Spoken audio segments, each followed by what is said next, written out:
Welcome to She Persists Book Club, which is for readers who are passionate about women-centric historical fiction, transformative storytelling, and powerful female voices. In this episode, I will be talking with Maki Moussavi. She's the author of The High Achiever's Guide. Here's my copy. Transform your success mindset and begin the quest to fulfillment. As you can see, I have made lots of notes in my copy of the book. If you are someone who is constantly striving to succeed and missing out on lots of life in the process, like family events, personal time, or just simply having fun, you're in the right place. The High Achievers Guide helps you get your life back. If you are someone who has achieved a great deal of success, maybe you're making lots of money, you've got the corner office, and you have all the window dressings of a prosperous lifestyle, but you still feel like something is missing, again, you're in the right place. The High Achievers Guide helps you determine what fulfillment means to you so you can thrive with empowered confidence. And of course, the brainchild behind the High Achievers Guide is Maki Moussavi. Maki is a truth teller and a seeker. Her mission is to help high achievers who are overwhelmed, stuck, or unfulfilled find an aligned, hustle-free, love that word, way of creating success that is satisfying. She provides mental tools and support focused on reprogramming to a new mindset that is all about what works for you rather than driven by the grinded out expectations you've been living by. She's here to show you how you can live a life that not only looks good on the surface, but also feels good on the inside. So welcome, Maki. I'm so glad you're here. Hey, Krista, I'm super excited to be here. Thank you. So tell us a little bit about the inspiration behind the book and a little bit about your coaching practice. So the inspiration behind the book was my own dismal personal experience. I was in corporate America.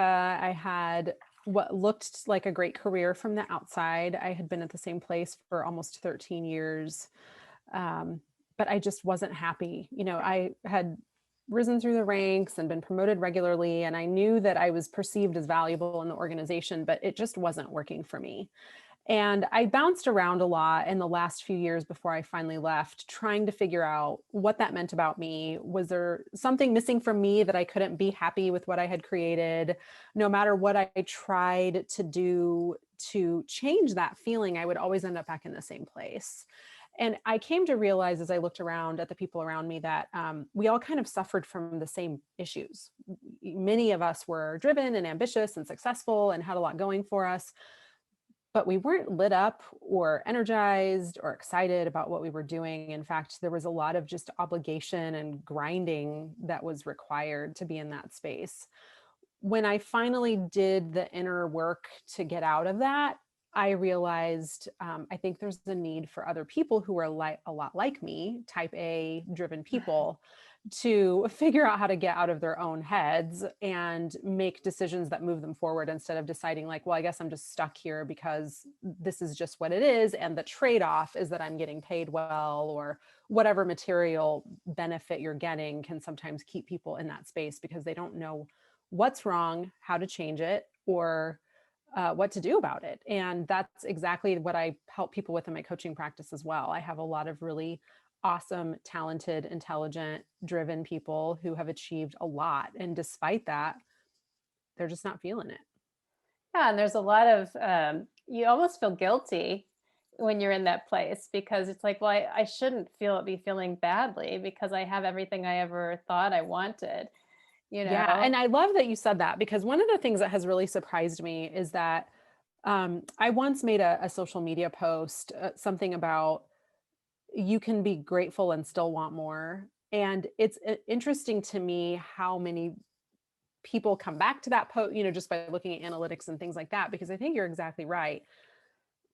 We're told you should just be grateful, whenever we feel unhappy, as if, yes, we may be in a position where we are doing very well from the outside perspective and from a lifestyle perspective, maybe, but that is not a substitute for our spiritual, emotional, and mental space. And it can be very dismissive to hear or to tell ourselves, you should just be grateful for what you have and basically just suck it up and deal with it.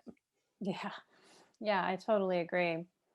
So tell me, I think most of us know if we consider ourselves a high achiever or not, but for the sake of just being really clear, how do you define a high achiever? What are the signs that a person's high achieving personality might be getting in the way of them creating that, a more fulfilling life for themselves?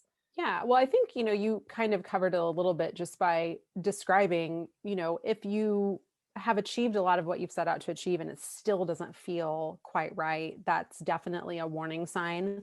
I would say the other one that is a really obvious one is that if you are a doer, if you are driven by the to-do list, if the need to prove your value or to have others tell you that you have value is a part of what drives you, I think that is a very big sign. One thing that a lot of high achievers have in common is they need to stay in motion. There's not a lot of relaxation happening. There's not a lot of disconnecting happening. It's always, the mind is always very busy with what should I be doing? What could I be working on right now? It's a waste of my time to sit down and journal or do nothing.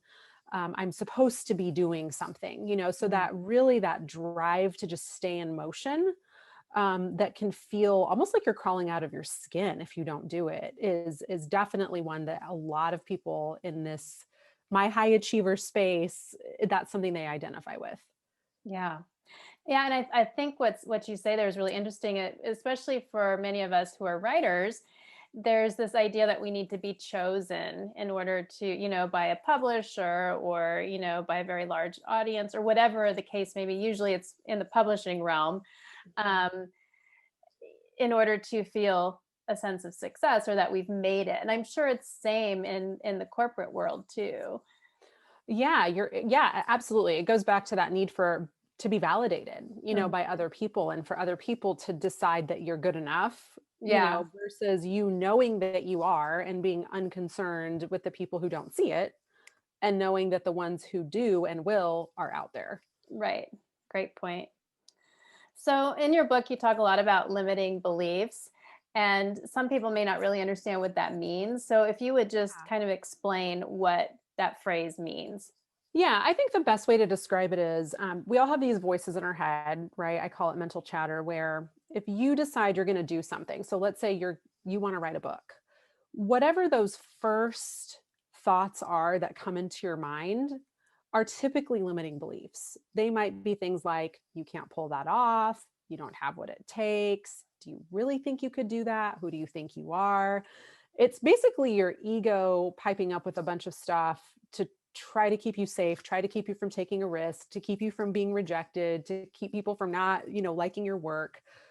And if you pay attention, that part of us is so ingrained that we don't really pay attention to it. But if you tune in to the first few thoughts that come into your mind whenever you think about doing something that's kind of outside of your comfort zone, that can be a really effective way to see what those beliefs are, that where you're basically telling yourself you're not capable of that, Mhm. or you don't have what it takes to do that.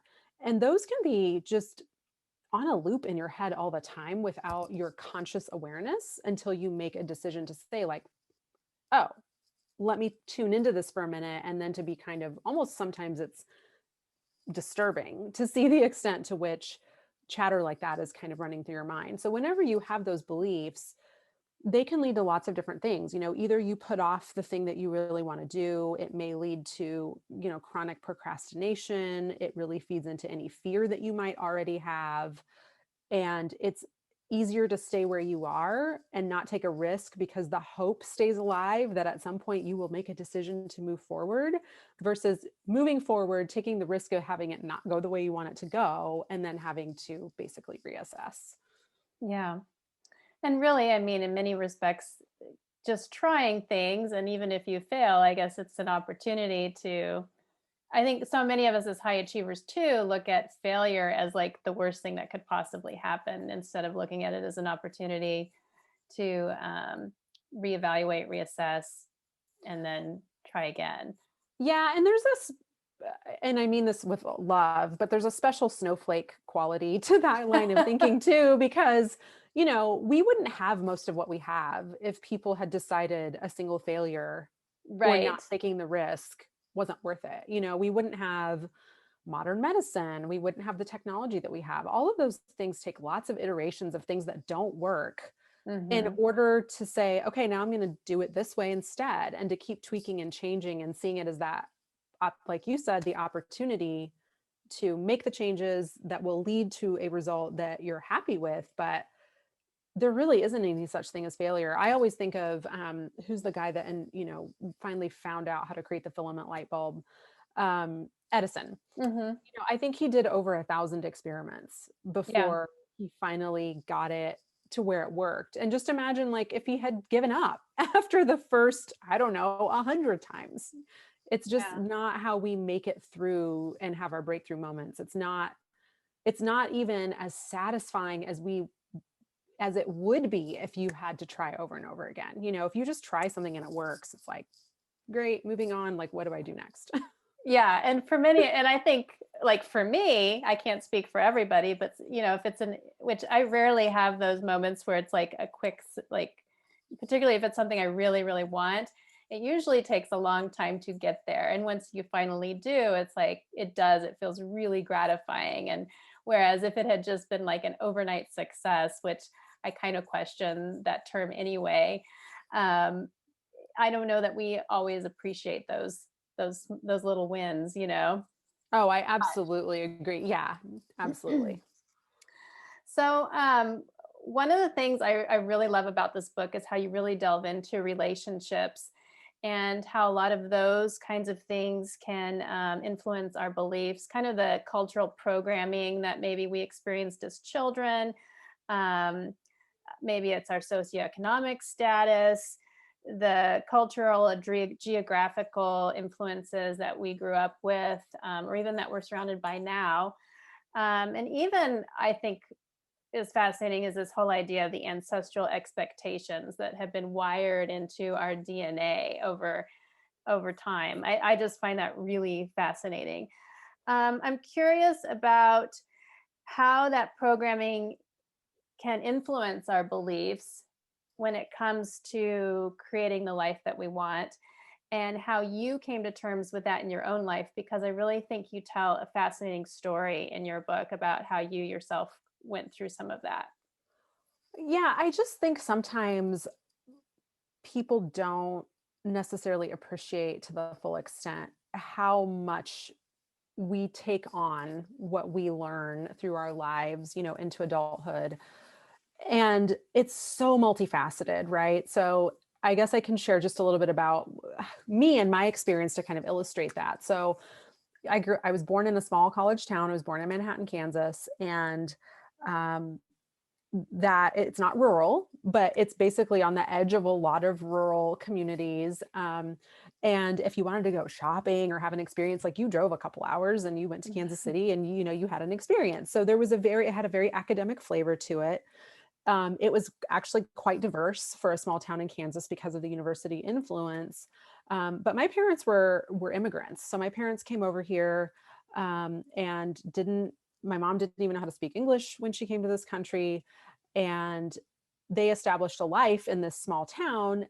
The influence of what my parents' expectations and what they left, what they were fleeing basically in order to be here, were definitely a huge, I don't even know how to say it. It's basically a big energetic presence in your life, because you're hearing about what are the struggles of the family for them, even at a distance, and how has that influenced their decision to take a big risk and go somewhere else.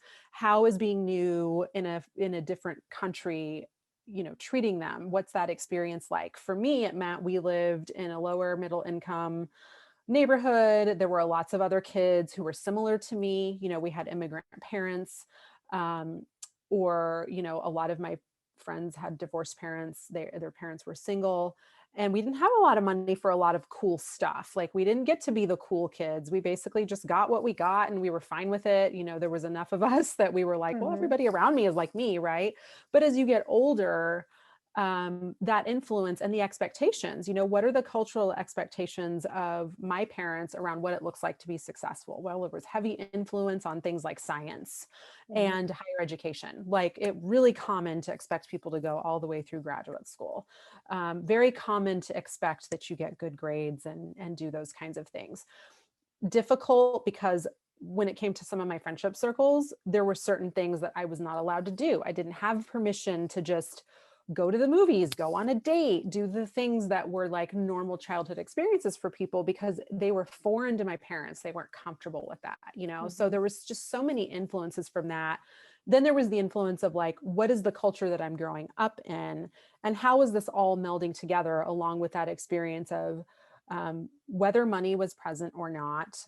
And I think sometimes people tend to err too much on the side of like, well, we didn't have enough money. I think there's equal numbers of issues that can be created for us if we come from a lot of money and a lot of privilege. And so I think Mhm. that's one of the things that people dismiss is they look at someone and say, well, your family has always been successful. Everyone's a doctor. There's lots of money.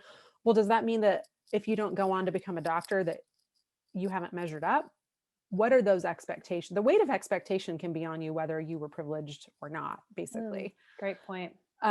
So all of that is such a huge piece of like the different puzzle pieces that make you who you are and create the roadmap for what you strive for, essentially. And there's nothing good or bad about any of that. It's just more around recognition because sometimes the thoughts that pop into our minds. So let's say if I'm choosing a college major as that kid, um, I'm thinking I better pick something in science because that's the legit choice, even if I don't like it, even if it's Mm. not something that I'm excited about, right? And then how many more times in your life do you make decisions like that? Do you choose a profession because it's lucrative and it pays well? Do you do it just because it kind of comes naturally, but it bores you? Have you been told the thing you really want to do, which is be an artist, is a waste of your mind and you're not going to make enough money? You know, there's just so many different ways that all of those influences show up and they stay with us. So unless we're really conscious of seeing where did all of this come together for me? How is it influencing my limiting beliefs? How is it keeping me on a path that I don't want to be on? Or how has it influenced the places where I've made choices that have worked for me? It's just a important way to get to know yourself on a different level and to see if the influences that you know you are who you are and that's awesome. So all of the influences are legit. But is there anything from that that you just doesn't work for you that you want to let go of? And so that reprogramming process can begin when you have that recognition. Yeah, it's almost like seeing it as, well, is this really true for me? You Exactly. know? Exactly. Right. Because, you know, my parents were immigrants, but I'm a first generation American. And that's a very different experience because I was born here. This is my experience. It's different from theirs. So even though there was heavy influence from them, you know, I'm having my own experience. So how do I want to view that, and how do I want to take the value from that in order to get me to where I want to go? Right, right. Great point. I just think that's all super fascinating. Another area of your book that I really loved is the chapter called Toxic Fumes. And if you don't mind, I want to read just a paragraph from that because I felt like this was really a powerful point you make when it comes to toxic types of people in our life. You know, some of those people might not be people we can really do much about because they are part of our everyday lives or they're family members or whatever. Whereas, and then there are those people that we can probably find ways to really distance ourselves from. But I love what you wrote here. You said, no matter how much you accomplish in every single aspect of personal development, if you do not clean up the toxic leaks in your life, you will not make it as far as you want to go. Toxicity is the ultimate mind poison. It ruins your peace of mind, puts you on edge, makes you feel cornered, and steals any chance you have at joy. Worst of all, you participate in your own destruction when you allow it to go unchecked. I thought that was such a powerful point in this chapter that you made. So I would love it if you could tell us how we know if we're in a toxic relationship, because as you say, it's not always obvious. And what are maybe just one or two things we can start doing? I know there's lots of things we need to do, but maybe Mhm. one or two things we can start doing to address those sorts of issues.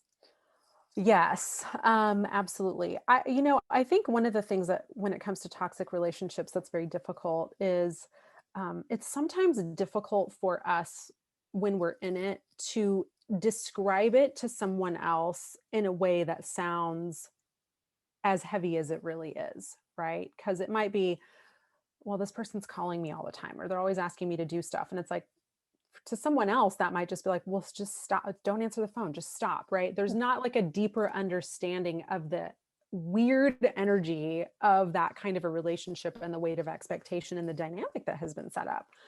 I think the number one most important thing to pay attention to when trying to recognize if a relationship is toxic is how you feel when that person reaches out to you.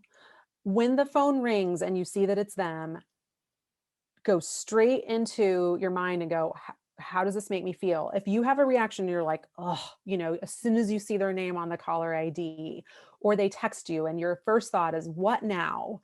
Or, whatever your first reaction is usually really telling, because in toxic relationships, the dynamic is set up so that that person is draining your energy, right? I mean, that is just, and it can be in lots of different ways, but that's fundamentally it. So when you recognize, when this person reaches out to me, I get really tense. I might get anxious. I might get angry. I might get frustrated. That is a really good sign for you that there's something going on there that isn't right. So it's time to start kind of then taking stock. What is it about this person that makes me feel that way when they reach out? What have I been putting up with? What have I been tolerating? That's another really important question, because the dynamic becomes so ingrained, especially if it's a friend or your partner or a family member. It's been there for so long, you don't necessarily recognize it as totally messed up in the moment because you're used to it. But we can get used to almost anything. It doesn't mean it's right. Mm-hmm. When you have the recognition, I start to feel all balled up, then ask yourself, what am I tolerating? And be willing to be really honest with yourself. I'm tolerating this person taking up my time. I'm tolerating this person emotionally abusing me. I'm tolerating this person's manipulation. And getting that clarity around what it is that that person is taking from you is super important, because guilt is such a huge piece of trying to detangle from a toxic interaction, Mm-hmm. where you're like, well, am I just being judgmental? Am I trying to make this person be someone they're not? Is it just my job to accommodate them? And the answer is no, it's not your job to be a punching bag, or to be a welcome mat that somebody steps on a regular basis, or to allow someone to take your time and your energy. So be mindful of the people who, even before you've interacted with them, you can feel that pull of energy being sucked away from you. Yeah. Wow. And do you ever recommend at that point reaching out to somebody for, because sometimes what we're thinking, we aren't always sure we're seeing the signs in the right way, and that's where someone like you can come in and help clarify some of that. Is that correct?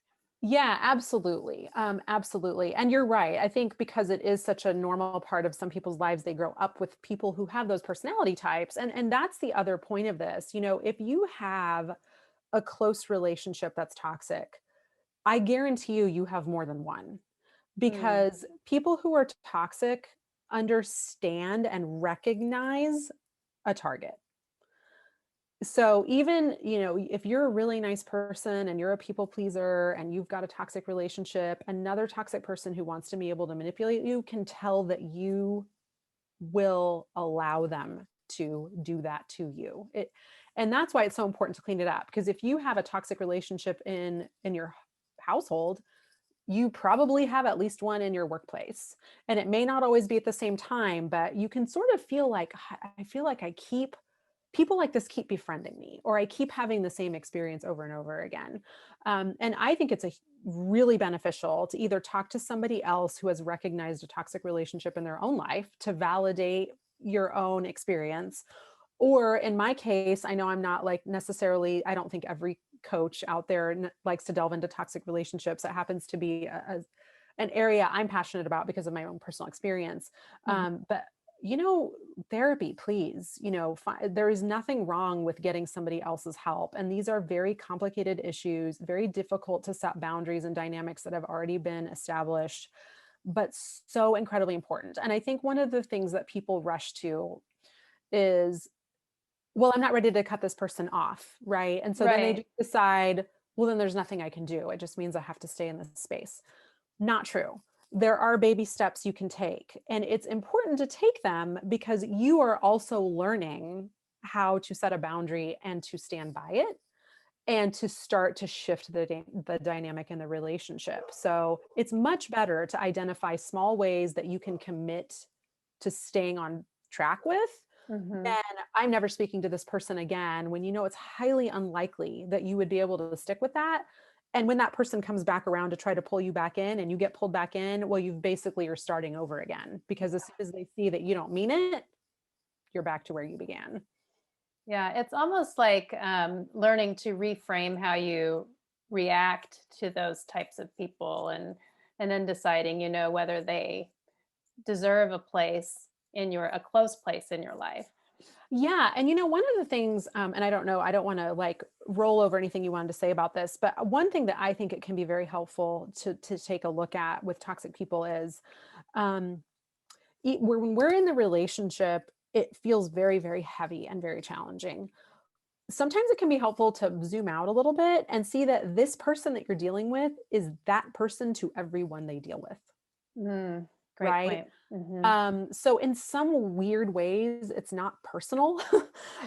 It's literally how the person is built. And what's really interesting, like let's take narcissism, for example, that doesn't always look exactly the same depending on the person it's showing up in. But the weird thing is, once you hear about the characteristics they have and the way other people feel in interaction with them, it's almost like they've all just been cookie cuttered.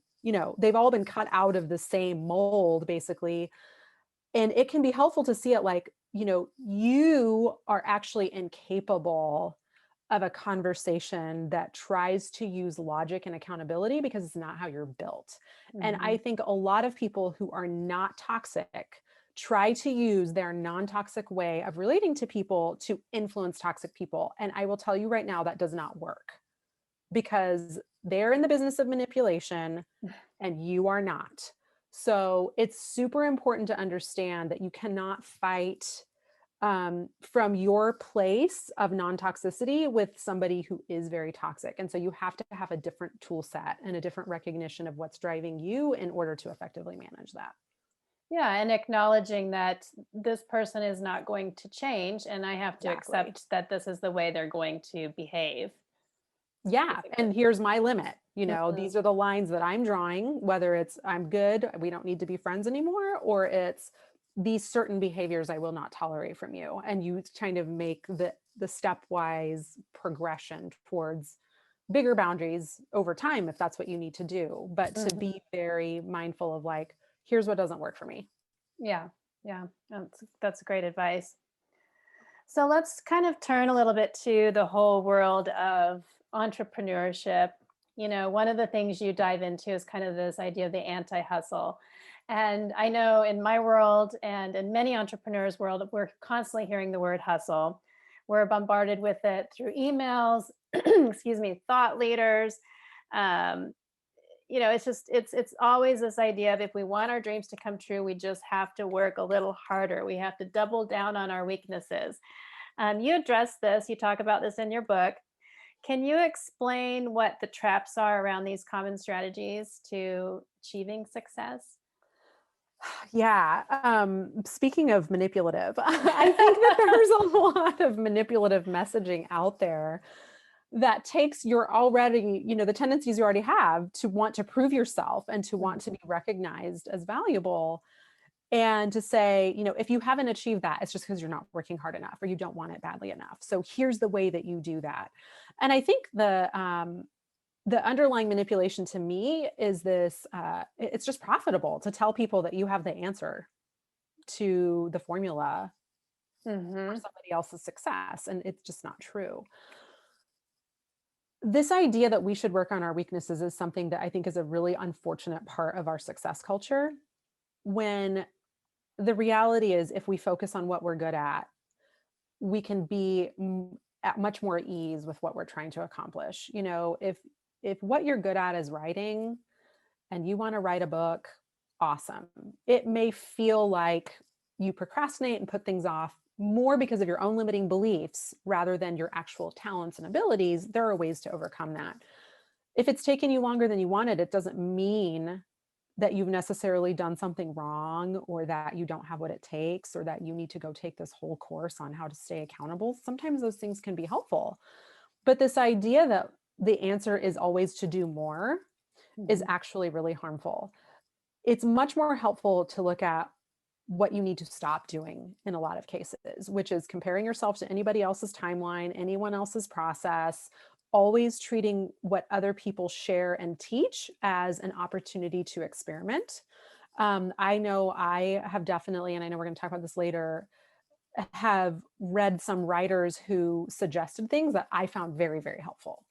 And that I adopted, but I tried them. My methodology was to say, I'm just going to try this and see if it works. And if it doesn't, that doesn't mean that I screwed up or that I suck at this or whatever. It just means this particular thing is not going to work for me.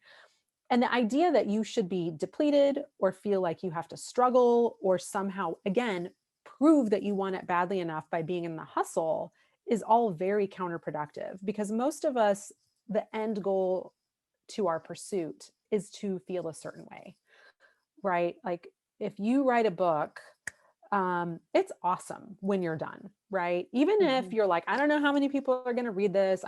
Hey, I just wrote a book. That's badass, right? Mhm. Um, in that moment, you're not going to feel like, oh, this would be so much more satisfying if I had really killed myself to produce this outcome, right? No, you don't want to feel like a steaming pile of crap at the end of Right. the accomplishment. You need to be clear about what you want to feel. And I think that's actually one of the things that people don't think about. So if your end goal is, I want to make a lot of money, cool. But the chances are, if you don't think about why you want to make a lot of money and what the emotional payoff for you is going to be when you make the money, you're going to feel empty because you're focusing on the wrong thing. You need to be focusing on, how do I want to feel at the end of this journey? And that to me includes things like having the money. Why do you want the money? Well, because I like to travel. Why do you like to travel? Because I enjoy the experience of seeing new parts of the world. What's it feel like when you're having that experience? Well, I feel super lit up and energized, and like I'm in this mode that is so cool and outside of my norm. Those feelings are the feelings that need to anchor you. If you just go, I'm going to feel great when my book is done because I will have made a big accomplishment, maybe, but you won't if you hurt yourself in the process of getting there.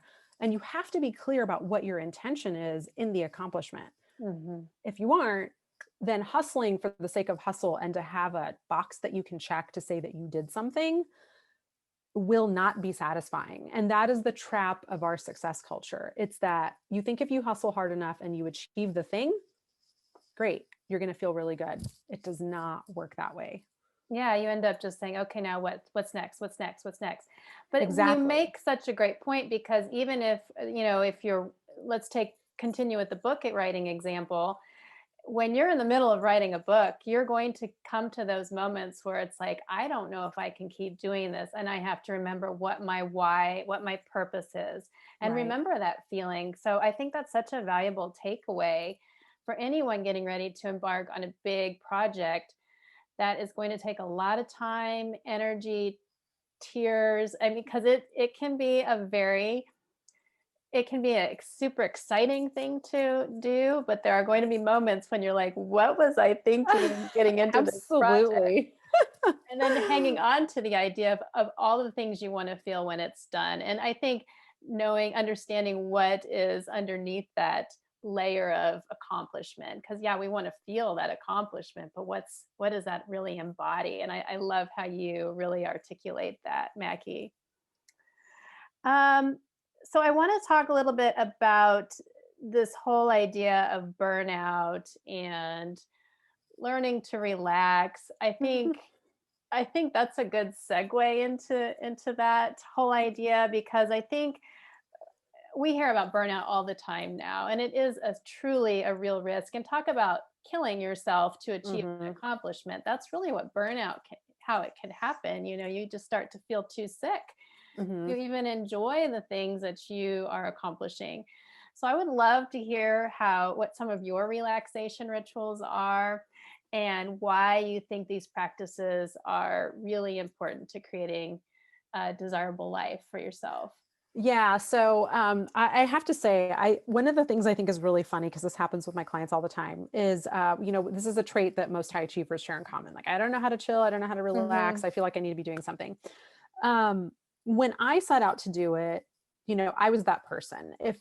Even if there wasn't anything that needed to be done, I was looking for something that needed to be done. I remember I would stand in the middle of my kitchen and I would kind of scan the room and I would look around and look for, what can I do? And I would take mental inventory. What should I be doing? Because I had the time and I felt like it needed to be filled. So that was definitely a challenge that I recognized in myself.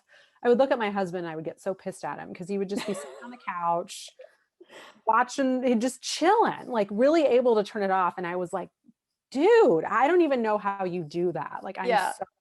it's so foreign to me. So one thing I will say is it is uncomfortable. And I think you have to expect it to be uncomfortable. So it's kind of an oxymoron. You're like, hey, I need to learn to relax. Well, guess what? As you're learning to do it, it's going to suck. And I Mhm. think it's important to be honest about that, because you're repatterning a habit and a behavior, right? So the first thing that's going to happen is you're going to sit down to relax and you're going to be like, I should be doing something. I should be doing something. I shouldn't be Mhm. sitting here, right? Like your mental chatter is just going to go crazy. And guess what? You just have to ride the wave. You really have to ride the wave the first however many times it takes you to do that. I really recommend setting a timer for 30 minutes and saying, okay, like my only job right now is to sit here. I may not relax in the true sense of the word, but I'm working on training myself to sit still and to not allow myself to indulge in this drive to constantly be in motion. And it's really helpful to have, either like maybe there's a show you really want to watch, give yourself permission to watch it for 30 minutes. Um, don't check any work. Don't give yourself permission to look at devices, check work email, or anything else. Kind of set some boundaries for yourself in that 30 minutes. It's 30 minutes. I swear to God, your life will not end in 30 minutes. You might feel like you're going to lose it, but you're going to be fine. And keep a journal handy, because as you start to feel tense about sitting, that's when it's a great time to go, okay, this is really interesting. What's going on inside my head? This is what I'm saying inside my head, and start writing it down. Mm. Because again, so much of the personal development journey is about discovering what's already been happening inside of you that has just been so a part of your life that you haven't stopped to think about it. And you do that, maybe you pick 2 or 3 times a week where my only job is to sit still for this period of time, and I'm just going to ride the wave and I'm going to be okay with being uncomfortable. But that really will start to shift. It's building muscle memory as you continue to do it, but expect it to be uncool the first few times you do it, because you are not able to relax. So just sitting down is not relaxation, right? But that's Mhm. a piece of it, is to take yourself out of motion and to enforce a boundary around giving yourself that permission. Because if you're running around depleted all the time and always seeing to everything that needs to be done and treating everything as really urgent, you will burn out. It's like you're basically a car that's driving around with, their gas light on all the time. You're not taking that time to sit still and replenish and get your energy reserves back up. And when you do that, you're actually not really present for anything in your life, whether it's professional or personal, because you're tired, Mhm. right? And if you give yourself that chance to sit down and recharge, maybe you'll have more energy for that conversation with your kid, for the project that you're doing for work, whatever it is. You have to have those moments where you rest. And Yeah. it's going to be hard at first, but you have to kind of train yourself to take advantage of that. I'll tell you right now, I can chill with the best of them. It used to be just a completely foreign concept, and now it's such a part of my life. I can absolutely sit still and feel no challenges whatsoever in doing so. So the little voice in your head that says, you got to look busy, you got to look busy, has kind of dissipated for you. It did, because Yeah. I started to have actually experienced the benefits of doing it. And I think that's Mhm. key. You've got to give yourself enough time to understand and to feel the difference if Mhm. you take that break. And that's become self-reinforcing, because then you're like, I actually do feel better after just sitting here for 30 minutes with my book, or, with a show or whatever. Yeah. And then it becomes self-reinforcing. Yeah, one of the things I have started to do is try to actually schedule that time throughout the Yeah. week, with and I call them I don't know if you've ever read anything by Julia Cameron, but she has The Artist's Way, and Mhm. one of her recommendations is an artist date, and to do once a week where it's just play, and it can be Mhm. short or long, however you want to create that space for yourself, but just really engaging in something creative can be another way to relax your mind, um, while still sort of doing something, but in a way that kind of gets you into a flow of creativity and not so much of doing something to create something else as an end result. You know what I mean? To achieve the Yeah. outcome. It's just more of a matter of playing in the sandbox, so to speak, and not Right. worrying about building the sandcastle. Exactly. Yes, I love that. Yeah, I completely agree. Yeah, if you like to paint or draw or tinker around with an instrument, absolutely. Those are awesome, awesome ways to give yourself that mental rest that we also Yeah, desperately need. yeah. So, writers, there will be some writers that will watch this for sure. And I know we all like to hear about other writers' creative rituals.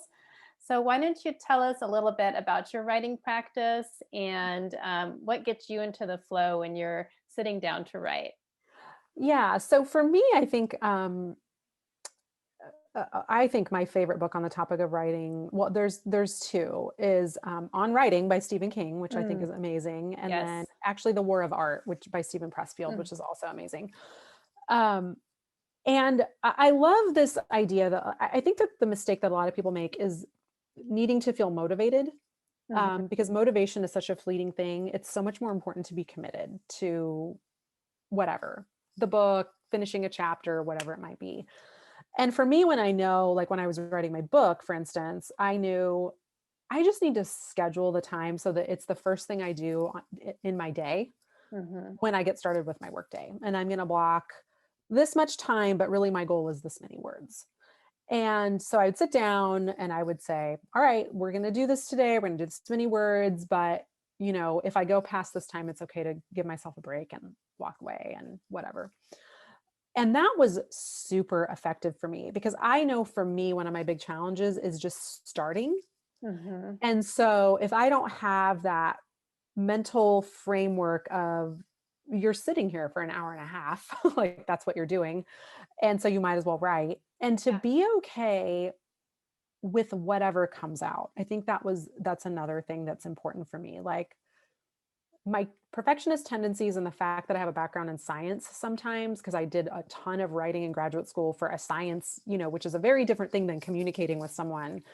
I Mhm. can sometimes get really caught up in like, "Ugh, I don't like the way that sounds. That sounds really flat. It sounds really boring." Not judging what's coming out is really big for me because it's like, look, no one's reading this right now. It's just you getting into the flow. And I would always find that like once I had been writing for just maybe 10 or 15 minutes, that it felt like some critical connection happened and then the words Mhm. would really start coming. And then I would kind of also feel a natural stopping point, like I think that's enough for today. This is good. I feel good about this. I'll, come back tomorrow. So for me, it's really important to have the time because I'm not somebody who can just sit down and like immediately start writing beautiful words and have it just flow together. It's more of it's going to take me a little while and I'm not going to be able to squeeze it in between appointments. So if I want to write or I want to think about like my next book, which is I'm kind of starting to do, how do I block that time to just consistently sit down and spend time on it and not judge what comes out? Yeah, allowing yourself that I always call it the shitty first draft. I think Yeah, Anne totally. Lamott, coined that term, and because I Yeah. think for a lot of us who do have those perfectionist tendencies, we expect it just to all come out looking like a bestseller, and Exactly. that doesn't happen. Yeah, no. So It I does agree. not. I love that you do that more. Like for me, it's like the 5 a.m. wake up call to 6:30 can be the most valuable part of my day because nobody's talking or bothering me, and it's just me and the page. And I don't Yeah. have to, like you're saying, you don't have to worry about. There's no one going to read it. There's no one standing over your shoulder waiting to see the Mhm. draft. It's just you and the opportunity to practice the writing, engaging in the writing practice and kind of connecting to that. So I think that's great advice. Yeah, and I agree with what you say. I think to be in your natural flow is awesome too. So whenever you know you're most creative or most likely to be, to be able to get it done, Mm-hmm. figure it out. That's why I don't love, advice around you should wake up every morning at 4. It's like, well, that's Right. only if that works for you. You definitely shouldn't do that if it doesn't work for you, Well, and some writers, they prefer to work at midnight, in the Yeah, middle of the night. yeah. I think I read in Stephen King's book on writing, I think he works with heavy metal Yeah. blasting, and I could never do that. I need silence. So So yeah, I hilarious. think it's definitely very personal to you. Yeah. I agree. Gathering different information and advice is okay as far as learning to try different things to see what will stick. But at the end of the day, it's really about what works for you. So Yeah. I just love hearing about how other people do it. So Mhm. thank you for sharing that. So I want to do a little speed question round. This is Okay. kind of fun. Um, the first question is, what do you keep in your workspace that inspires you? This is going to sound funny, but post-it notes. So I'm a big proponent of having clarity around what you want to keep in mind on a daily basis or just kind of as a theme of your life. And I always put stuff on post-it notes, and I keep them on like the dashboard of my car, on my bathroom mirror, they're at my computer station. So like I have a post-it note right now that is reminding me to have fun and to have laser focused energy and focus on what feels effortless. Oh, I love And that. those are just good reminders for me as I'm sitting here sometimes to go, yep, okay, I'm starting to kind of veer away from that. Nope, these are important things. So I need to reset the way that I'm approaching something in order to make sure that it's fun. And it Hmm. doesn't feel like I'm climbing uphill. It doesn't feel like I'm grinding it out. It doesn't feel like I'm hustling. Yeah. So post-it notes, I think are super, and any kind of writing, even if it's just like a little whiteboard, are super awesome ways of just reminding yourself of the things that you have prioritized. Hmm. Yeah. What would we do without post-it notes? I know. Best invention ever. So, who is a female author or thought leader you admire and why? There is a woman that a lot of people probably haven't heard of yet. Her name is Laura Gassner Otting. And I learned of her because her book was published around the same time that mine was, and we were using a similar marketing firm. Um, and I have to say, I love being on her email list because she was an executive, kind of a corporate person. The most recent book is called Limitless. And it's very similar, to some of the things that I've written about, about how to be limitless and operate without fear, things like that. But the woman is just super authentic and she drops F-bombs and she tells hilarious stories. I think there was like a email she sent recently about how her ass jiggles and she's cool with that because she's 50 and like, her body has done all these amazing things for Yeah. her. And she's just funny. And I love the authenticity and the realness that she manages to infuse when she's communicating with people, and she just doesn't care. So I think that that is super cool. I love her voice. I love that she's made this shift, and she would be a cool person for people to check out especially if they resonate with the like grindy, hustly, corporate isn't working for me kind of thing. Hmm. Awesome. Great.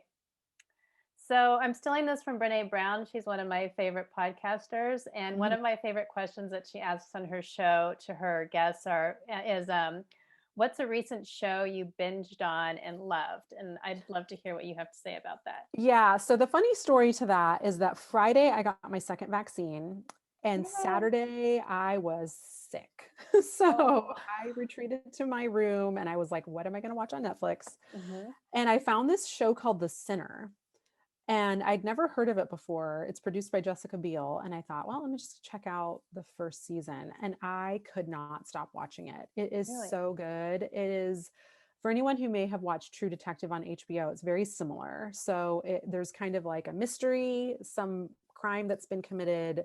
And then the story kind of unfolds over the season around the motive for the person and like what was really going on, and it was super captivating. So if I you're love into those like kinds of shows. crime dramas or mysteries or things like that, I highly recommend it. Okay, great. I think I have my next show to watch. Nice. Thank you. Well, before we wrap up, I want to find out from you. Um, one thing I do like, another thing I love about your book is kind of this whole idea of curiosity and just getting curious about, what our limiting beliefs are, what are why, what are the things we really want in life and why. So I'm interested to hear where your creativity is leading you these days. What's next for you? What's the next project? And then tell us where people can find you. Sure. Okay. So one thing I get into in my book, and actually speaking of like trepidation and anxiety when you're writing your book, was this whole chapter on like paying attention to the messages and the signs that are coming in for you that you may not normally tune into. Mhm. And I did not. So a while ago, I thought, oh, it'd be really cool to do some corporate consulting. And actually, Krista, I worked with you on the copy for, a Yes. landing page about all of those offerings and everything. And then it was like radio silence. Nothing really transpired. And I thought, okay, maybe that's just my message that either this isn't the right path to be on or it's not my time. Well, now out of nowhere, seemingly, these opportunities to work with corporate groups has kind of come back up. And again, I'm just kind of rolling with it because I'm a really big fan of being open and not overly controlling what I think needs to be next on my path, because I feel like it's kind of exciting to see what pops up and to see if it's a good fit, Mhm. especially if it's something I wouldn't have considered before. And so, yeah, it looks like maybe some corporate consulting is in my future, which I'm really excited about because it's going to be a very different flavor from what most teams get from, leadership education and coaching and things like that. And as I mentioned, I'm starting to think about my next book. So Awesome. it's really percolating, and I'm just taking some notes here and there as things come up. But Mhm. I would like to have the outline, completed probably in the next few months. Oh, that's so exciting. I can't wait to see what comes up for you next. Thank you. Yeah, it's exciting. Well, thank you, Mackie. This was such a fun conversation, and I appreciate you spending some time with me today. Yes, it was. Thank you so much. And you asked where people could find Yes, me. I'm yes. on Instagram, trying to get started on YouTube, LinkedIn. My website is just my name. So All right. And all I'll those post places. all of that too. Perfect. All right. Well, Thanks so much, thank you. Krista. All right. Bye bye. Bye.